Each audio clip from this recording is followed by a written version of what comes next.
When I was 14, I planned my wedding. This one's wife. You must tell us everything. She can be Murky Meg. Hello, I'm H.G. Tudor.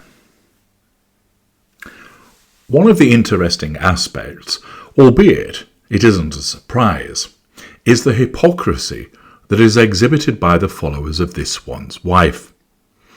Naturally, she is hypocrite in chief. We have seen so many instances of her hypocrisy in action. For example, ensuring that she complains about the way that she has been treated online, moaning about the hatred that was poured towards her, playing the victim in relation to the criticism, much of it justified, that was exhibited towards her, both in the press and in social media. And yet, when her sister-in-law faced a huge amount of intrusive questioning and singularly unpleasant speculation about her whereabouts, this one's wife said nothing.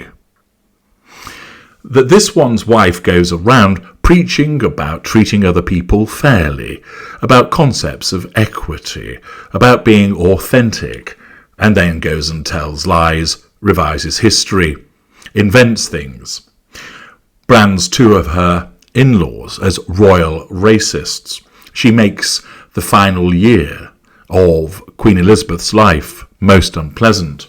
She makes matters difficult for Prince Philip, delivering fabrication after fabrication in the Oprah Winfrey interview whilst he was dying. So much for her supposed compassion. But you all know that she doesn't have a compassionate bone in her body as a consequence of her narcissism.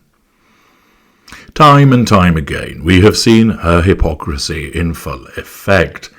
But this also bleeds into her followers, who repeatedly accuse people of the very things that they then go and do themselves, that they decry people judging this one's wife and then go on to judge people themselves, that they bleat about people not knowing her despite the fact that they don't know her either, and moreover that they then criticise, for instance, Prince William and the Princess of Wales when they don't know them either, that they cry about the necessity of protecting this one's wife and then engage in the circulation of unfounded and ridiculous rumours about other members of the royal family.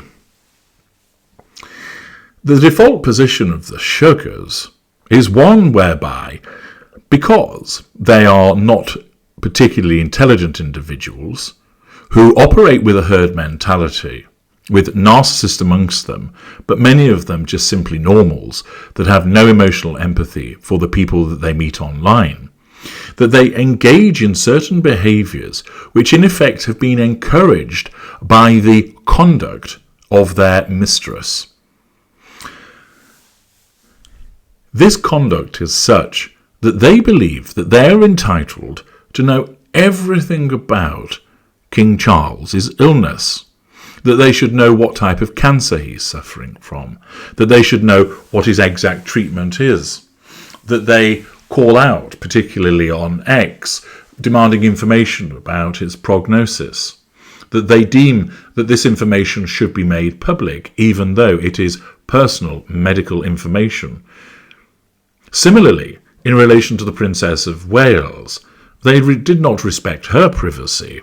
Instead, they demanded to know where she was, despite the fact that they had been repeatedly told that she had had surgery for an abdominal issue, that she was convalescing and she would return around Easter time. That was what they were told, and yet, notwithstanding the fact they were told this, they kept on asking, "Where is she?"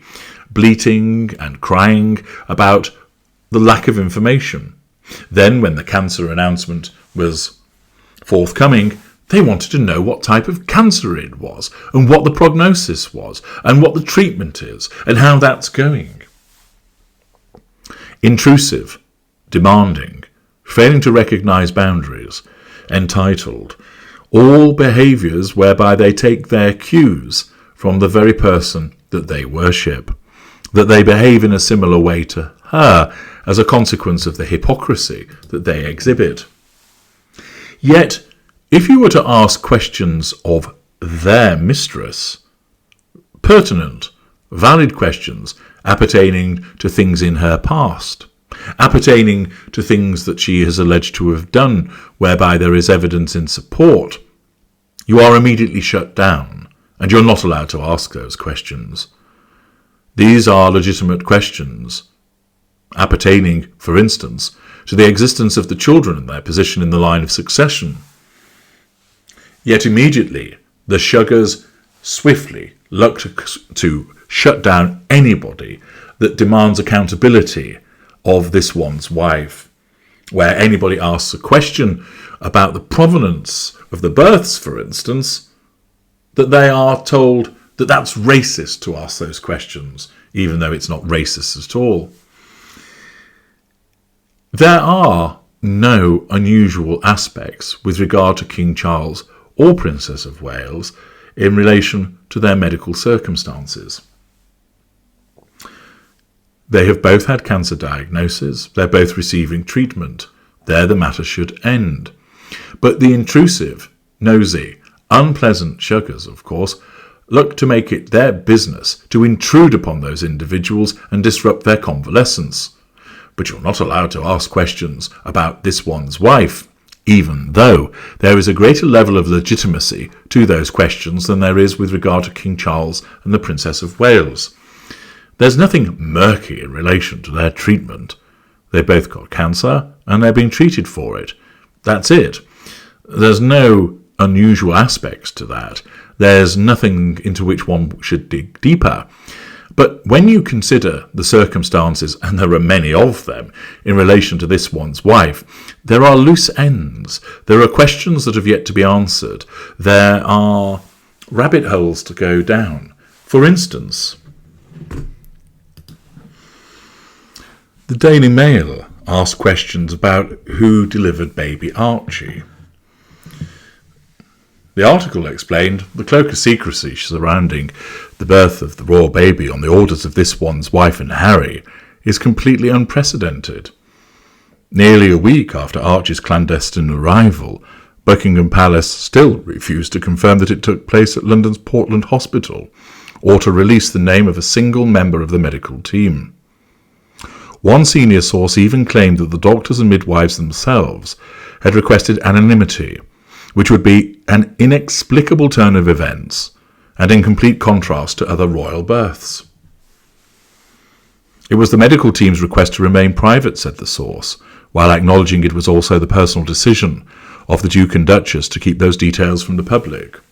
Naturally, this has been done as a consequence of the assertion of control by this one's wife. The Mail explained that the consultants in their hospital would normally be named on the traditional proclamation posted on an easel outside Buckingham Palace. In 2016, all 23 staff involved in the deliveries of Prince George and Princess Charlotte were publicly invited to a royal garden party as a gesture of thanks. But despite the cover-up, some candidates likely to have been chosen by this one's wife to oversee her pregnancy and labour were emerging last night.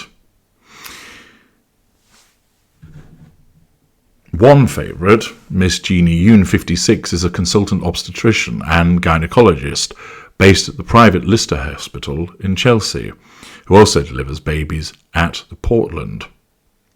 She was approached by the Mail on Sunday at her home in North London, and smiling she said, "I'm not meant to make any comment at all, sorry. I'm not allowed to say anything at all."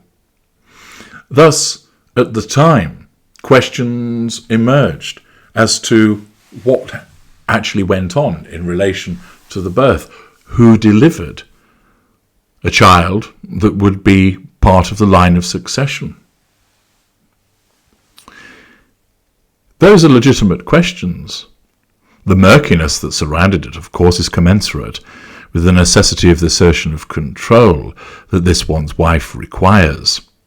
But notice that if anyone were to question, as they repeatedly have, the provenance of the pregnancies and the births, despite there being legitimate questions to be asked. For instance, the numerous photographs that circulate that seem to show a shifting in position of the pregnancy bump, both in terms of its position on this one's wife and its size. That raises interesting questions. Yet you try and ask those questions and you will immediately be attacked by the Sussex squad. You will have a sugary vitriol poured in your direction. Similarly, as the Mail has pointed out, the actual delivery itself has been shrouded in secrecy. But again, ask questions about that, and for some reason you're deemed to be a hater. And thus, in a similar way that this one's wife behaves with so much hypocrisy, so do her supporters, whereby they deem it appropriate to want to know every last detail of the diagnosis, symptoms, and treatment of both King Charles and the Princess of Wales. But woe betide you if you to ask anything surrounding the unusual circumstances of the pregnancy or birth. You're simply not allowed to know.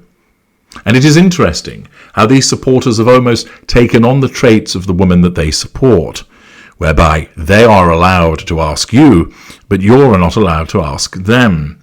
They can ask questions of King Charles and the Princess of Wales and Prince William, etc., but nobody is allowed to question their saint. Their hypocrisy is just as evident as that as this one's wife, and it still remains the case that questions remain to be answered.